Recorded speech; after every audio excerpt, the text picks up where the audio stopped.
देखा है कि पाकिस्तान और चाहे हिंदुस्तान के भी हों, जो मुस्लिम फैमिलीज होती हैं या हमारी जो एशियन फैमिलीज कह लीजिए, अगर मुस्लिम नहीं भी, सभी लोगों को, कि अगर वो यूरोप अमेरिका भी रहते हैं तो उनकी सोच वही रहती है। पाकिस्तान में तो कई ऐसे भी केसेस हुए हैं जिसमें लड़कियां जो है वो यहाँ पे लाई गई हैं और यहाँ पे उनकी शादियां की गई जो कि पली बड़ी यूरोप में थी, और फिर उनको मार भी दिया गया इस वजह से कि वो नहीं करना चाह रही थी शादी, या वो उस शादी से निकलना चाह रही थी, इस किस्म की बात थी। तो आपके ख्याल से कि यूरोप अमेरिका रहकर भी माइंडसेट चेंज क्यों नहीं होता? देखिए, कहीं ना कहीं मुसलमान कम्युनिटी ना अपने आप को उभारना नहीं चाह रही है। कहीं ना कहीं वो ऐसा सोचती है कि हम स्टक ही ठीक है। ठीक है, हम जाहिल हैं, हम बहुत मतलब ऑर्थोडॉक्स हैं, हम बहुत कंजर्वेटिव माइंड वाले हैं। लेकिन ये सारे जितने भी बाउंडेशंस है ना, आप स्टेप वाइज गिनिएगा, वो सिर्फ औरतों के लिए है। रमजान में अरे रोजा नहीं रख रही हो, अरे भाई तुम भी रखो, तुम्हारे ऊपर भी फर्ज है, सिर्फ मेरे ऊपर फर्ज नहीं है। अरे तुम कुरान नहीं पढ़ रही हो, अरे सिर्फ तुम मेरे ऊपर फर्ज नहीं है, तुम्हारे ऊपर भी फर्ज है। अल्लाह ने एक सिस्टम बनाया कि भाई हम औरत को बच्चा पैदा करना है। अब इन्होंने औरत को बच्चा पैदा करने वाली मशीन ही पकड़ लिया भाई। औरत को अपने हस्बैंड को मजाजी खुदा मानना है, ये तो सर पे बैठ गए। ये तो मजाजी हटा करके खुदाई बन करके बैठने को तैयार हो गए हैं। तो इन्होंने मजाजी गायब कर दिया है। तो ये सारी चीजों को चेंज अब पढ़ी लिखी जो औरतें सामने आ रही हैं वही कर सकती हैं। जितना एडुकेशन बढ़ेगा उतना ये ऑर्थोडॉक्स नेचर जो है वो घटेगा। जैसे जैसे एडुकेशन बढ़ेगा वैसे वैसे ऑर्थोडॉक्स नेचर घटेगा। देखिए, हमारे प्रधानमंत्री ने मोदी जी ने जब एक योजना लाई कि बेटी बचाओ और बेटी पढ़ाओ, तो बेटी बच भी रही है, बेटी पढ़ भी रही है। लेकिन उस योजना में कहीं पर भी नहीं था कि मुसलमान के लिए ये योजना नहीं है। हर वक्त ये बताया गया। देखिए, भारत के प्रधानमंत्री ने कहा कि अगर मदरसे के बच्चों के एक हाथ में कुरान होता है तो दूसरे हाथ में कंप्यूटर होना चाहिए, क्योंकि वो ऐसा चाह रहे हैं कि मुसलमान के अंदर काबिलियत है जो निखर कर उभर कर बाहर आए, जो मुसलमान को किसी की चापलूसी ना करनी पड़े, किसी का मतलब किसी के ऑब्लिगेशन के अंदर ना रहना पड़े। वो खुद अपने लीगल राइट्स के लिए, अपने फंडामेंटल राइट्स के लिए खुद पढ़े, खुद समझे और खुद कहे। तो इसमें बुरा नहीं है कहीं पर भी। लेकिन यहाँ तो अच्छा, लड़की है तो 10 पढ़ा दो और शादी कर दो। लड़का है ठीक है, रात में 12 बजे भी आएगा तो कोई प्रॉब्लम नहीं है। लड़की 6 बजे तो आपने घर आ जाना है। तो ये हम किससे सीखते हैं? ये हम अपनी माँ से सीखते हैं, अपनी दादी से सीखते हैं, अपनी नानी से सीखते हैं। और बचपन से हमें ये बताया जाता है कि लड़के को आजादी है और लड़की को आजादी नहीं है। और यही लड़के को अगर सही से कंट्रोल किया जाए तो शायद रेप ना हो, शायद मोलेस्टेशन ना हो, शायद ईव टीजिंग ना हो, शायद डोमेस्टिक वायलेंस एक्ट ना हो, शायद तलाक ना हो। आज देखिए, हमारे समाज में तलाक होना बहुत छोटी सी चीज हो गई है। व्हाट्सएप पे तलाक दे रहे हैं, मानो जैसे कुरान में लिख कर आया था कि व्हाट्सएप आएगा 2000 सन में और तुम तलाक दे देना। ऐसा मुझे फील होता है। तो ये जितनी भी इडियोटिक और नॉनसेंस चीजें हो रही है ना, ये क्राइम हो रहा है मर्दों के हाथ से, लेकिन बलि का बकरा बन रही है मुसलमान औरतें। मुसलमान औरतों को अगर लड़का तलाक दे देता है, अब वो खराब हो गई है। मतलब रेप लड़की का हो रहा है और बेचारी लड़की ही खराब है।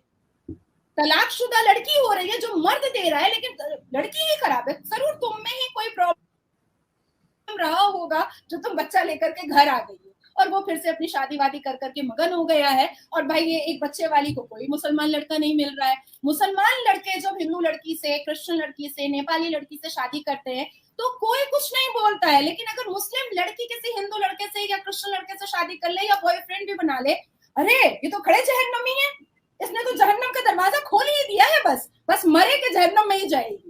तो ये जितनी पार्शियलिटी मुसलमान औरतों के साथ होती आई है, this is the high time कि अब इसको चेंज करना बहुत जरूरी है। This is the completely high time कि अब इसको चेंज करना ही चाहिए।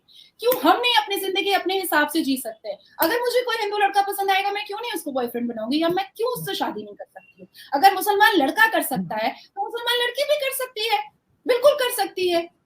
तो ये इनका खुद का बनाया हुआ है। ये कुरान ने नहीं कहा है कि आप अपने घर की औरतों को आप आया समझिए, बच्चा पैदा करने वाली मशीन समझिए, उनको पॉलीगेमी और हलाला का विक्टिमाइज कीजिए, आप उसको विक्टिम बनाइए तलाक दे करके। कुरान ने कहा है कि भाई जिस घर में तलाक होता है उसमें रिस्क नहीं आती है, उस घर की दहलीज को रिस्क चूमती नहीं है।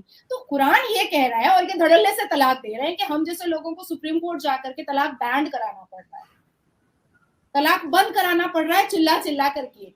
2017 में मैंने फाइल लेकिन किया। 2 लोग आपस में एक दूसरे को पसंद ना करते हो मगर रहते चले जाएं, वो भी तो सही नहीं है। देखिए, मैंने बहुत अपने एक्सपीरियंस से जितने केसेस मैं देखती हूँ, आए दिन मेरी ऑफिस में, मेरे चैम्बर में 10-12 ऐसे लोग, ऐसी औरतें आती हैं जो रोते हुए आती हैं। आप सोचिए, कुरान ने इंटीमेट रिलेशन के लिए भी बहुत सारी पाबंदियां लगाई हैं, लेकिन मैंने ऐसे भी केसेस देखे हैं कि अनल सेक्स मुस्लिम लड़का करता है और लड़की को मतलब मजबूरन में उसको मजबूरी आकर के उसको केस फाइल करना पड़ा अपने हस्बैंड के केस में, क्योंकि और टॉर्चर वो सह नहीं पा रही थी। तो हमारे मुसलमान मर्दों के दिमाग में कुछ जो ऐसे टीम बैठे हुए हैं जो अपने आप को समाज का ठेकेदार समझते हैं, जो टोपी पहन करके, दाढ़ी रख करके कहते हैं कि हम बहुत सुन्नत रसूल मानने वाले हैं, ये एक्चुअली में सुन्नत रसूल नहीं मान रहे हैं। ये एक्चुअली में औरतों को डोमिनेट कर रहे हैं इस्लाम के नाम पर। इस्लाम के नाम से डरा करके डोमिनेट करते हैं। देखिए, डायरेक्ट बोलेंगे कि मैं तुमको नौकरानी समझता हूँ, मैं तुमको बच्चा पैदा करने वाली मशीन समझता हूँ, मैं तुमको आगे नहीं बढ़ने दूंगा, मैं तुमको पढ़ने नहीं दूंगा, तो फिर औरतें कहेंगी कि क्यों नहीं कर दोगे। लेकिन जैसे ही कहेंगे कि अरे आप तो एक मोती हैं, आपको तो ढक कर रहना चाहिए, आपके जिस्म दिखाई नहीं देने चाहिए, इस्लाम कहता है कि जमीन जो है वो छुपाने वाली चीज है, तो हम भी सोचने लगेंगे अरे इस्लाम तो ऐसा कह रहा है तो हम तो छुप जाए, हिजाब में छुप जाए, लोहे का प्लेट पहन ले और कैसे भी करके खुद को छुपा ले। तो इस्लाम के नाम से जो ये खेल हो रहा है, ये औरतों को डोमिनेट करने का जो एक डायबॉलिक गेम चल रहा है, इसको तोड़ना, इसको खत्म करना और अपनी आइडेंटिफिकेशन को आगे लाना बहुत जरूरी है मुसलमान औरतों के लिए। आप बिल्कुल ठीक कह रही हैं। और वैसे वाकई में मेरा थोड़ा सा एक्सपीरियंस इससे डिफरेंट इसलिए है कि मैंने अपने मामू को, अपने चाचा को, अपने ताया को, अपने भाइयों को जो है डोमिनेट होते हुए देखा है, डोमिनेट करते हुए नहीं देखा कि वो ऑफिस से भी आएंगे तो बेचारे अपने चाय का मग भी धो रहे होते हैं। तो इसलिए मुझे लगता है कि हमारे यहाँ औरत राज है, हमारे खानदान में औरत राज है। आरजू जी, एवरी मॉर्निंग मेरे फादर मुझे ब्लैक कॉफी देते हैं। मैं योगा करती हूँ और वो मुझे ब्लैक कॉफी देते हैं और अपने लिए वो चाय बनाते हैं। तो ऐसे मर्द होते हैं जिनको अपना आइडियल बनाने में अच्छा लगता है। कुछ ऐसे मर्द हैं हमारे मुस्लिम कम्युनिटी में कि अगर ये कह दो कि ये कपड़ा यहाँ से यहाँ रख दो तो उनके ईगो हर्ट हो जाता है। उनको लगता है कि उनके सेल्फ रिस्पेक्ट में बहुत बड़ा धक्का पहुंचा है।